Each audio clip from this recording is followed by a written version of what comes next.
Start. आदरणीय महोदय, प्रदेशों के खाद्य मंत्रियों के 2 दिन के सम्मेलन के बाद केंद्रीय खाद्य मंत्री ने बताया है कि अगले अप्रैल में गेहूं और धान का थोक व्यापार सरकार अपने हाथ में ले लेगी। सब प्रदेशों के मंत्री इस पर सहमत हो गए हैं। अन्न का जो संकट आज देश के सामने है, समूचे अर्थ के सरकारीकरण की बात सोचने वालों का उससे हौसला बढ़ा है।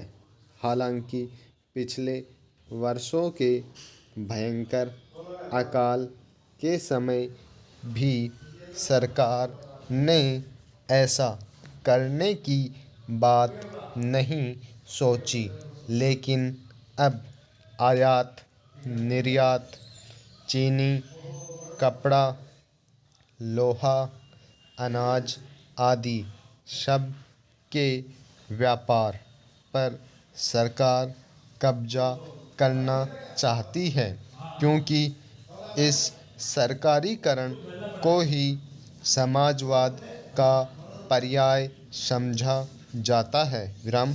वित्त मंत्रालय पहले 50 लाख टन से अधिक के भंडार बनाने के पक्ष में नहीं था, लेकिन वह इतनी जल्दी 2 करोड़ टन अनाज की खरीद फरोख्त में 20 अरब रुपया फंसाने को कैसे तैयार हो गया और इसके पीछे क्या आर्थिक तर्क है, यह बात आसानी से समझ में आने वाली नहीं।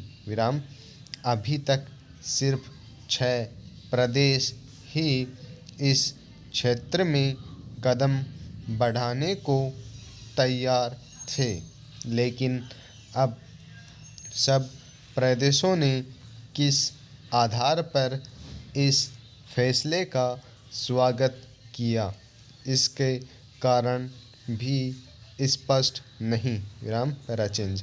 सरकारीकरण या राष्ट्रीयकरण का सर्वत्र विरोध नहीं किया जा सकता, लेकिन कुछ क्षेत्र ऐसे हैं जिनकी देखभाल का दायित्व जनता पर ही छोड़ा जाना चाहिए। अनाज का क्षेत्र ऐसा ही है।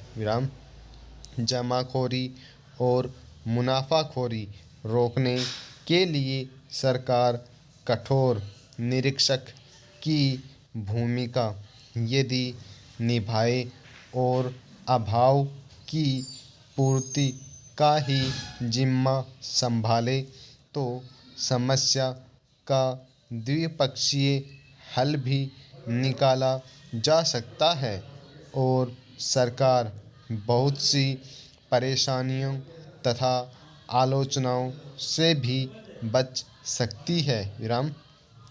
लेकिन अब जो कदम उठाया जा रहा है, उसका परिणाम इससे भिन्न न होगा कि जनता की पहल खत्म होती जाएगी।